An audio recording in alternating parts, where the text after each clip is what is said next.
Today's show is supported by A-Plus Schools. Fun fact, my first job here in Pittsburgh was as an education reporter. If you think what happens in schools doesn't affect you because you're done with that era or you don't have kids of your own, you are respectfully so incorrect. A good education is the cornerstone of society. For many of us, it is the driver of economic mobility. But too many kids here in Pittsburgh aren't showing up often enough to do well. Last year in Pittsburgh, over 5,500 students missed a month or more of school. That's nearly 1/3 of the entire district. A-Plus Schools is on a mission to help solve this problem, and they want you to help them do it. You can donate, have A-Plus come speak to your community group or club, or just learn about the issues so you can be a good and vocal advocate for Pittsburgh students. Because when kids don't go to school, they fall behind. And when they fall behind, they don't want to go. Find out how you can show up for our kids at aplusschools.org.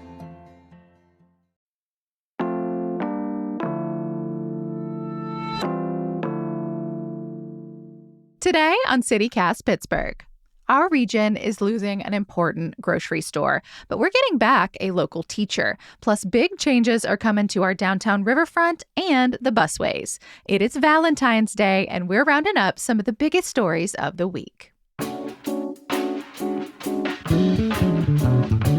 It's Friday, February 14th. I'm Megan Harris, and here's what Pittsburgh's talking about.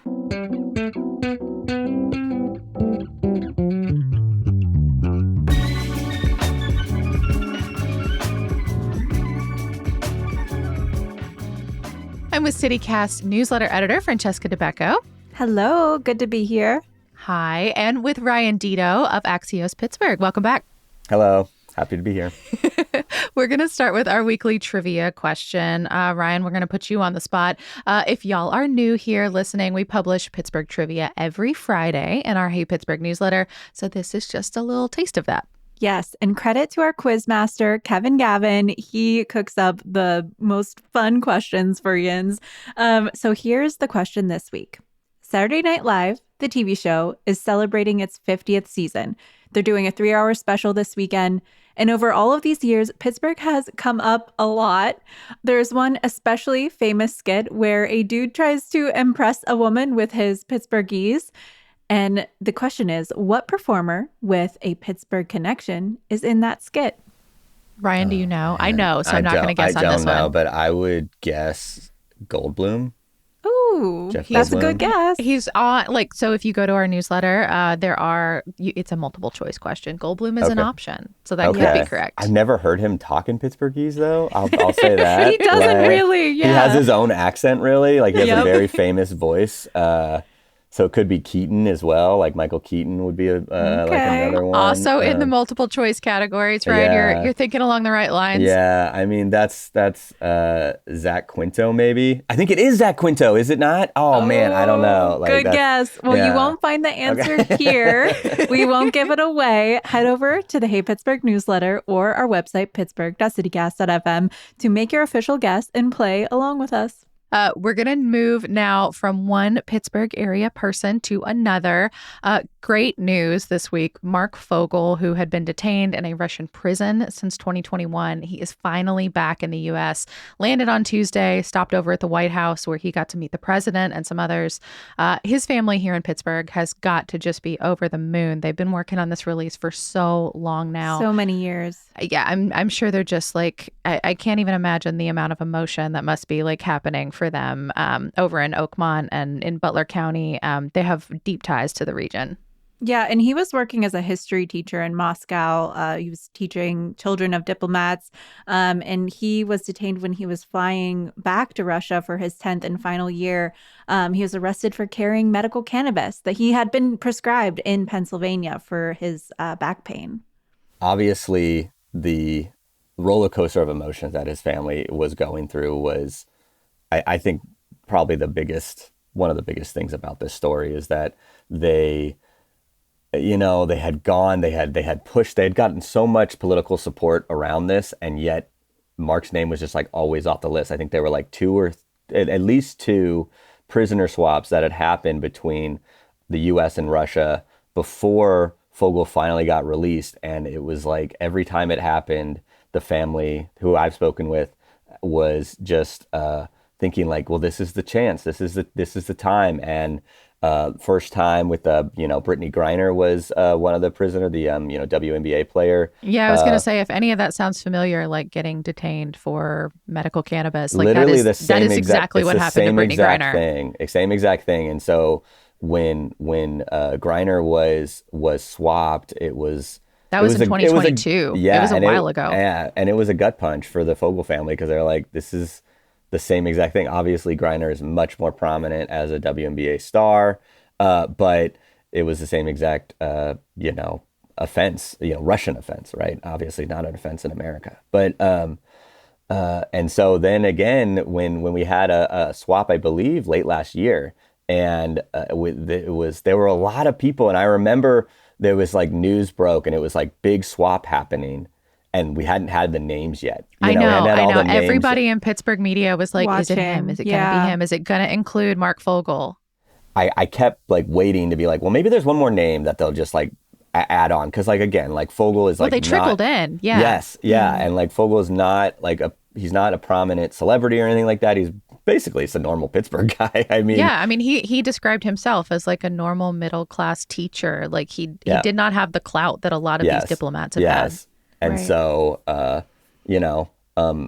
it to finally come through, I texted his sister, and she was just like, elated but overwhelmed. Like, and I could only imagine what the emotions would be.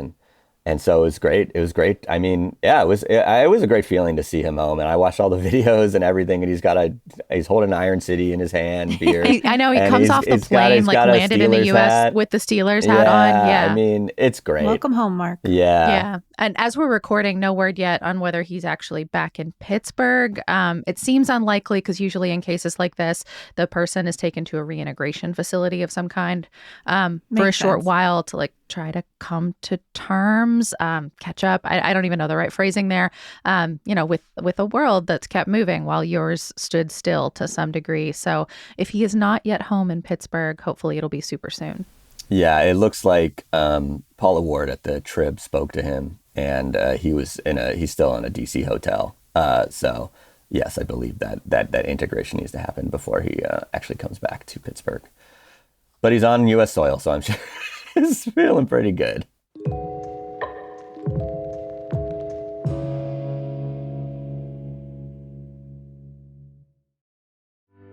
CityCast is supported today by City Charter High School. If you've got a kiddo ready for grades 9 through 12, City Charter High School is looking for you. They're hosting a new admissions open house on March 22nd from 10 a.m. to noon, where parents and prospective students can tour the school, check out classrooms, talk with teachers and student ambassadors, and even apply, all right there in person. City High has been educating in the heart of downtown for over 20 years. Their totally unique 4-day-a-week schedule runs year-round, and educators stay with the same students all 4 years. Plus, all students get a free laptop, complete a 13-week mentored internship. They can even take a sabbatical. They get real experience with stuff like research and writing, media literacy, problem solving, and even dressing for an occasion. If you want your baby to finish 12th grade with a resume, job training, and networking experience, consider City Charter High School. Visit cityhigh.org for more information or to apply today. Empower. Claire is practicing her breathing for her upcoming yoga retreat in Bali. Has she ever done yoga before? No. But Claire worked with Empower on her savings and investment strategy. She got good at money, so she can be a little bad. Empower. Invest well, live a little. Join our 19 million customers today at empower.com. Past performance is not indicative of future returns. Investing involves risk. You may lose money. Advisory services are provided for a fee by Empower Advisor Group, LLC, EAG, a registered investment advisor with the Securities and Exchange Commission. Om Namaste. So if Mark Fogel returning was our something gained this week, the next one is definitely something lost here in Pittsburgh. Salem's Market over in the Hill District announced that it is closing down effective this weekend, or rather the URA announced it for them. This place has only been open for about a year. Did either of y'all get to check it out? Yeah. Yeah, I've been there. Yeah, it was great. Honestly, there's I like loved it it. was huge, which was probably one of the reasons they struggled, honestly, because it was so big. It was really big, way bigger than Yeah, I expected when I first saw yes, like the schematics and stuff when they were it's still a planning full. for I it. mean, like the old Chop and Save that was there. It was full service grocery store. It's Yeah. just as big as like the Giant Eagles or anything like that. All of your needs. There was a deli, a prepared food section, like a really like dense produce section. It Mhm. was really nice. I had a lot of fun in their like grains and legumes section. I like stocked up on my lentils and stuff. They had a lot Yeah. of Middle Eastern and international flavor items there too. This is definitely a big hit for the Hill District. We're just like so sad about it because like why can't the Hill just win for once?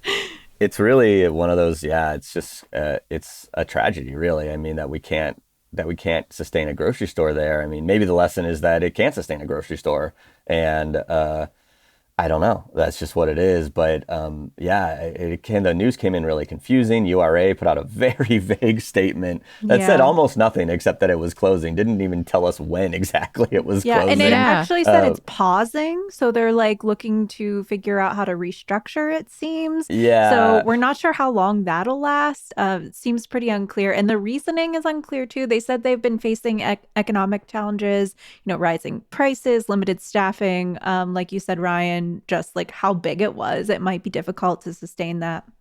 Yes, the head of the Hill District Community Development Corporation, Marimba Malign, spoke on Facebook Live about this, and she didn't get into a lot of details, but she did say that the just sheer size of this place is a very hard thing to sustain economically. It costs a lot of money to have that big of a grocery store, so you're going to need a very consistent and robust customer base, and just didn't materialize, it seems like. But the grocery store had received a lot of public money to kind of open up, and Which I assume is why the URA made that statement at all, because the URA has been involved from the jump. yeah, and so to subsidize something and for only last a year is just it's bad. That's just like not really something you want as governing bodies, is to put public money into something and have it not be sustained. Yeah. Yeah, and the URA statement says that they may potentially reformat it. They don't obviously go into any detail about that. It sounds like they do still have groceries. They're still going to have stuff available. You can shop there from 10 a.m. to 7 p.m. through the rest of this weekend. And of course, Salem's still has a store, a fantastic store in the Strip District, and a little mini market over there in Oakland at CMU. So there are still plenty of ways to support Salem's. But God, I hope they figure out the Hill District stuff. Like the neighborhood had been without a grocery store for 5 years when this one came in, and now they're going to be back to none. And if they do end up reopening in some capacity, I think our lesson is let's get out to the Hill and support this store and make sure it sticks around. Yeah, for sure. So we'll move on to something that is still in the works here in the city. Your bus route may change soon. Pittsburgh Regional Transit is in the midst of this big network overhaul. They're nearing the end. They've at least presented a first draft.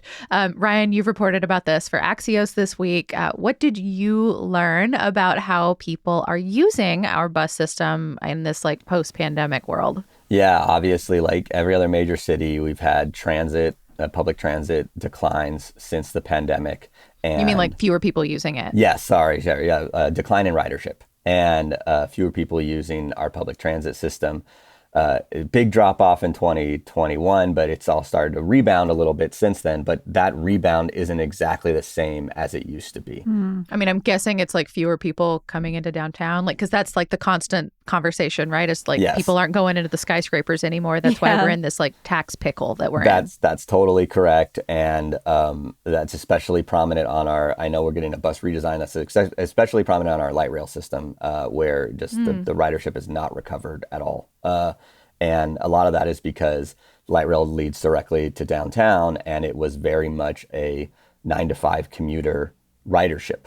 Now that's shifting a lot. A lot of people are working from home, but people are still using public transit. It's just different now. So there's a much more people that are using it off hours, so after 5 o'clock. So And on to the go weekends, to a show, to go to a Yeah. restaurant. exactly, to go All to those ways they're trying to get us to come downtown. We're Yeah, using yeah. it in other times. Yeah, Yep. and even taking it to some of our popular entertainment districts that are outside of downtown, like the South Side or Lawrenceville. that ridership is increasing actually. So that's where we're seeing this redesign. I think the biggest changes to this redesign are that there's going to be less direct routes to downtown, and there's going to be more routes that are basically just going across neighborhoods, either from Millvale to the south side, for example, like that kind of route. We're getting more of those. So if you are looking to take public transit, not as commuting, but as to kind of get away from using your car to go to the grocery store, to go to these entertainment districts, it's probably going to get a little better for you. But if you're still one of those people that are taking it downtown, it might get a little bit worse. Is there anything about the plan, such as it is right now, that you are really excited about as a bus rider yourself? I'm so excited about our new modified airport bus. So Woo. the current airport bus is the 28X. That is now changing. That will change to what's called the X20. So kind of the same. But it's going to be like actually express now. Like it's not going to do the stopover in Robinson anymore, right? There's exactly. So that is a big holdup up there. You're basically reaching. It's going to start at the East Liberty busway station. It's going to ride along the busway. It's going to go through Oakland along the new bus rapid transit route. So that's dedicated bus lane, basically. It's going to cut through downtown and then connect to the West Busway over in the West End, and then cut through and get on 376. So it's a similar route, but it's going to be, I think, more efficient because you're basically not riding on the city streets too much. Yeah, it sounds like a lot less traffic. Yeah. A little more streamlined, yeah. Actually, it seems less streamlined, like as the crow flies, but I can see how it's still going to cut time. Yes, and it definitely as the crow flies is going to be a little bit less, but you're getting onto these dedicated routes, which is where you really pick up the speed and the efficiency. And again, getting rid of the Robinson route, that is going to be served by other routes. So it's not like, people who work in Robinson aren't going to have access to that. That's going to be served by like three or four other routes now. But the airport one is just going to cut straight through. I've done this multiple times. That's like at least 7 minutes of savings, just not going to that Robinson. Which isn't also that much, but it feels like a lot when you get stuck on it and you're worried about your flight. That change I'm really excited about. I'm also really excited about just how we're using the busways now. It's going to be a lot more buses on the busways. There's 2 routes that are just exclusively busway, and how we market them is going to be so different. Right now, the East Busway route is called the P1. I think all of us Pittsburghers know about that. If you're new to the area or if you are visiting, what's that? You don't know. Yeah. P1, what is that? You have no idea what that is. Honestly, I'm not trying to be like a comm strategist back here, but that's my biggest takeaway about our bus system is that it's not very intuitive. I can figure it out, but I really have to try. Yes. So these are the changes that are happening, right? So it is becoming more intuitive now. All the bus routes are now going to change. They're all either going to be D and then your number, O, N, or X.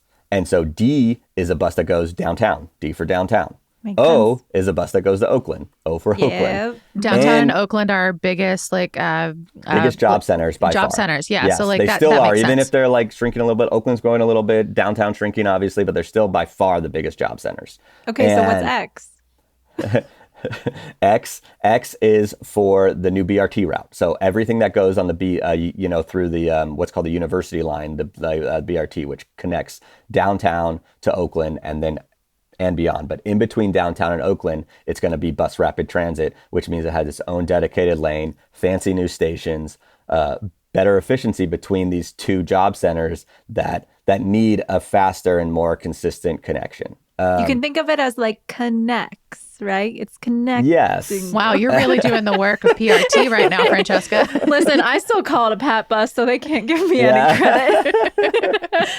And then the N just means neighborhood to neighborhood. So these are the ones that don't go through downtown or Oakland. These are the ones that connect different parts of this of our region to each other.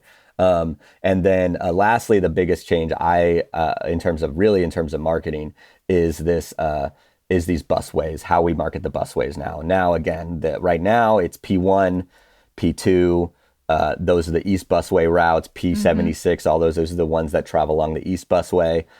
Now there's going to be a line that just goes along the East Busway. It's just going to be called the Purple Line. because that's what it is. That was what the original marketing for this was the busway was going to be the Purple Line. Now it's back. It's called the Purple Line. The West Busway, a little bit less used, but still really efficient, is the Green Line now. So there's going to be a bus that just goes from downtown through the West Busway to Carnegie and back, and that's just it.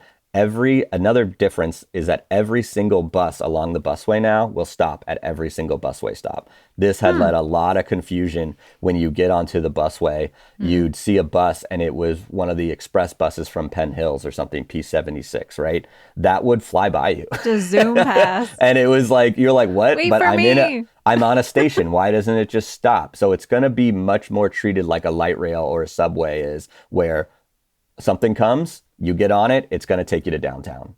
So there's been a lot of public input. They've been taking a lot of, surveys, responses from folks who use the buses.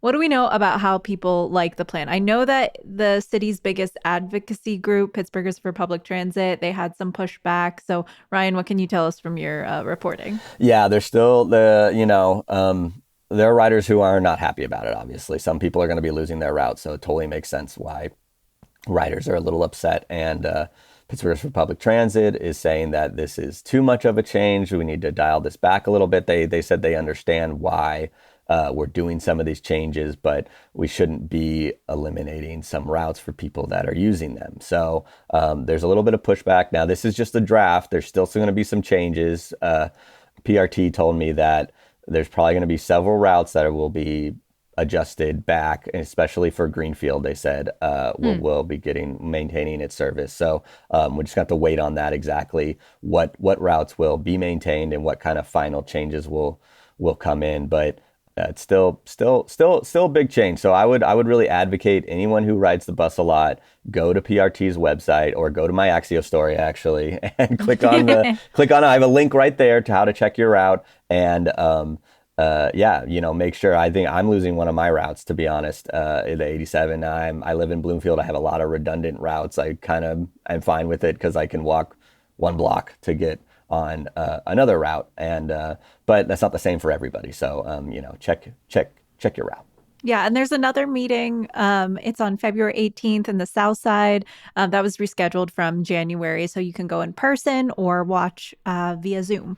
And there's also a survey and an interactive map where you can submit feedback. I believe that one closes on February 24th at noon. So you need to get your feedback in pretty closely. I am already blown away, Ryan. In your story, you note that PRT has already got 9,000 suggestions. It's a big change. But if you have one to add, these are some ways to do it. And like Ryan said, this is still a draft. I think the 2.0 version of the draft is expected this spring, and then there'll be another round of feedback.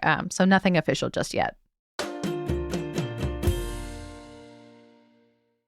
Look around. You can find cars like these on AutoTrader, like that car right in your tail.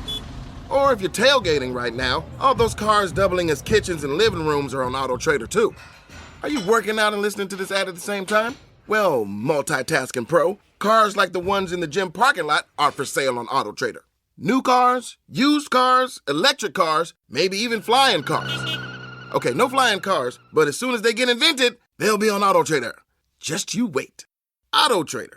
Oh my God, it's the coolest thing ever. Hey guys, have you heard of Goldbelly? Well, check this out. It's this amazing site where they ship the most iconic, famous foods from restaurants across the country, anywhere nationwide. I've never found a more perfect gift than food. They ship Chicago deep dish pizza, New York bagels, Maine lobster rolls, and even Ina Garten's famous cakes. Seriously. So if you're looking for a gift for the food lover in your life, head to goldbelly.com and get 20% off your first order with promo code GIFT.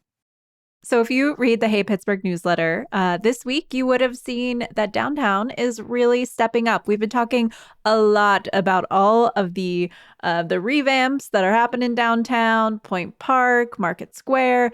That are planned to happen downtown. I am such a skeptic about this and the $600 million because I think we should keep repeating these are promises for money. The money is not actually here. We have no checks. No checks written to Pittsburgh. They're gonna get these ones we're talking about. I know the one we're talking about today feels like the most sure. I'm very excited about it all. I'm just nervous. But Francesca, tell us about the Arts Landing. Yeah, so the Pittsburgh Cultural Trust gave us new details about the $31 million Arts Landing project. There's some pretty cool renderings you can check out. It's a 4-acre civic space in the Cultural District that's like near 8th Street. Yeah, it's like where that death trap of a parking garage used to be if you ever drove down there. There's like a Goodyear sign if you're on like the river side of it. That'll I think be that's gone going though. away. So take a look. Take your last look. Yeah, right now it's just like a gravel, like blank spot. And then there's some painting and stuff like kind of catty It's corner where they've to it. hosted the Arts Fest for the last couple of years. And it's going to be the new home for the Arts Fest once it's like nice, new, and fancy in 2026. Yeah, it'll be real pretty. So the plan includes a great lawn, pickleball courts, space for like family-friendly activities. There's going to be a pedestrian-only garden walk. So they're planning to soft open this to coincide with the NFL draft. That'll be April 23rd to the 25th in 2026. And hopefully it's going to then become the permanent home for the Arts Fest going forward. So I think it looks really cool. It all hopes to bring more folks downtown. Do we think it will? Yeah. Yes, I think so. I'm very excited about this. I think people should get excited about this. It's an empty parking lot right now, and it just kind of looks out into nothing. It feels like if you're ever walking along Penn Avenue there, it feels like it feels like a void, and it's like a weird blank spot in what's otherwise Penn Avenue has like its high points, right? Like times when it's really busy and times when it's completely dead. But either way, this like weird valley that it's nice to be able to see the river, I guess, for a second when you're walking along Penn. Well, and you'll still be able to do that. That's what's so great. This new park is going to have a slight incline on it, so you'll get even a little bit better views of the Allegheny River. We need a good civic space, in the city. I think Point Park is a pretty good civic space for us. You mean Point State Park? Sorry, Point State Park, correct. Point Park University is great too. Yeah, that's fine too. But Point State Park is a pretty good civic space for us. But it does feel a little bit disconnected because it's a little bit of a walk down there, and mostly it's people who are staying at the West End, visitors and stuff like that can really have really easy access to it. But so this one is going to be really in the heart of our cultural district. You have all the restaurants on Penn Ave from like in between 9th and 10th. Mm-hmm. And then you have all the restaurants at 6th, right, and 7th. And now it's really just going to connect those two things. And public restrooms, huge. Permanent public restroom, indoor public restrooms. Not Pittsburgh potties, none of the trailer stuff. They're going to be like actual permanent spaces. A little visitor center, and it's a huge deal. It's huge, and they were telling. I went to the event where they announced this, and they were talking about how they're really hoping to have these public restrooms open not just 9 to 5 either, like a little bit later in the day as well. This is big, and really just a reason. Really, it's going to fit in perfectly. It's Arts Fest, obviously, fireworks shows. A good spot to watch the fireworks. Maybe I'm dubious about that one because you got a lot of buildings in the way between you and the point where the fireworks go off. Well, but don't they usually put them where? Don't it's they on do a barge. Some, don't they do some off the off the Roberto Clemente Bridge, right? Yeah. Mm-hmm. Well, the Pirates games do them off that space. Yeah. Okay. But that's actually, fair. that's a great point. Fair. This could be a very good place, to bring your little radio and listen to the game and hope that you get to see a home run. Yeah. And like you said, really show off. I loved it in the Pittsburgh Magazine article. There was a quote by Sarah Innamorato, our county executive. She said, Yinzers deserve nice things. That's right. I had that quote in my story too. Did you? I did. Oh, sorry. It was such a good quote. No, it was such a good quote. I'm glad everyone used it. Yeah. And one little related note, the Historic Review Commission did approve plans this week for another part of that big, huge $600 million piece. So that was the rehabilitation of Market Square, which includes that big historic pergola thing. That does still need approval by the City Planning Commission and City Council. So still a long way to go. This whole big thing is supposed to be like a 10-year process. So this is like the first big piece that we'll be able to point to. And hopefully there's more to come after that. Before we go, what will each of you be thinking about as we head into the weekend? Francesca, I'm going to make you go first. Yeah, mine is kind of rough. So I'm thinking about how one of our local universities, CMU, is suing the Trump administration because it's scared of losing funding that's critical for health research. You guys probably remember last week, Trump announced a new policy that dramatically cuts funding through the National Institutes of Health. That money sort of keeps the lights on and the labs running and all of these different universities and hospitals. And CMU joined the lawsuit with other universities and hospitals, and a separate lawsuit was filed by a group of 22 states. Fortunately, a federal judge temporarily blocked this order this The week. executive order. Yeah. Yes. And CMU says that these cuts could affect the university's ability to support groundbreaking research that advances human health and improves lives. Locally, Pitt receives the most NIH funding, but Pitt and CMU could lose close to $200 million combined. So we'll be watching big changes for Pittsburgh's eds and meds. Megan, what about you? I'm going to keep it in the federal space. So President Donald Trump ordered this week a 25% tariff on steel and aluminum imports. That dropped on Monday. So no exceptions, even for Canada and Mexico, like, our closest allies.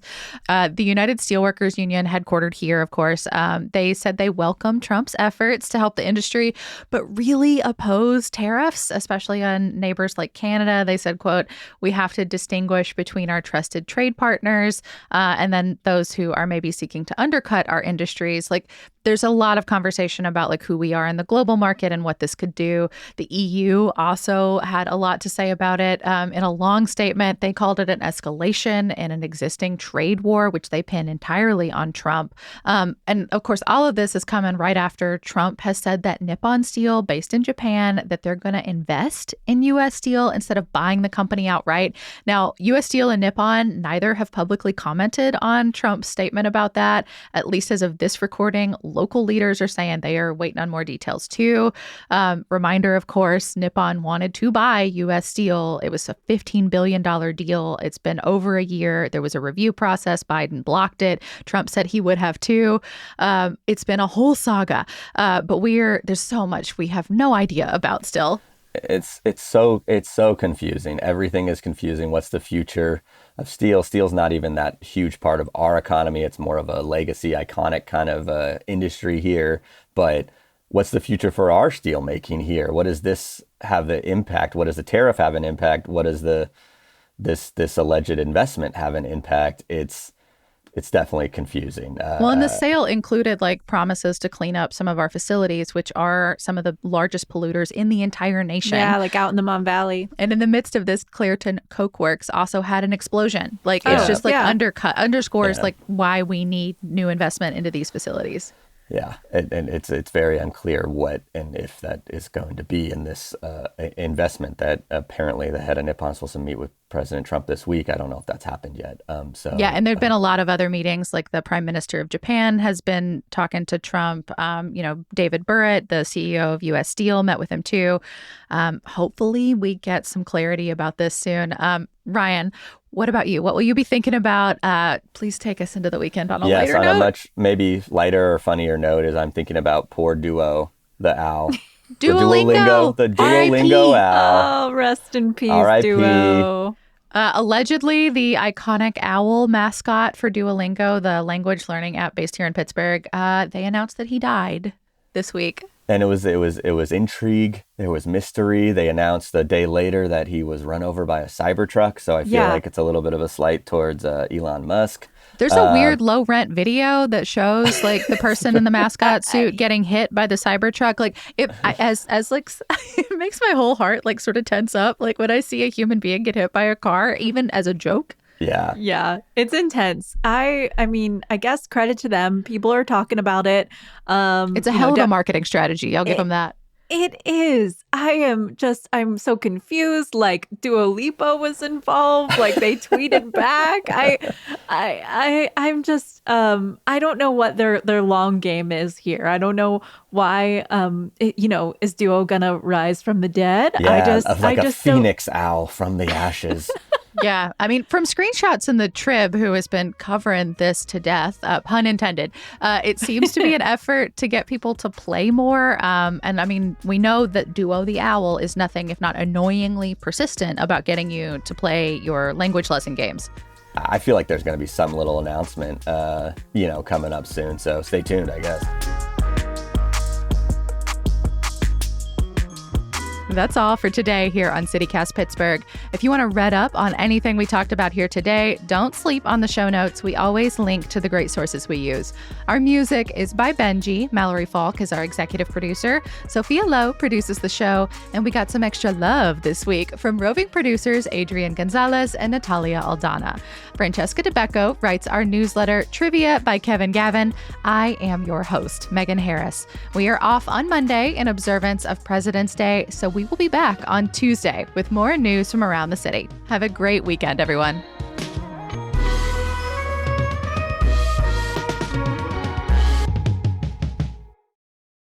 Primary colors are for the subway. Yes. And the secondary colors are for the buses. Yeah, I guess that's true. Well, we have a silver line, so it's a little confusing for the. Oh my God. Okay. They might get rid of that though.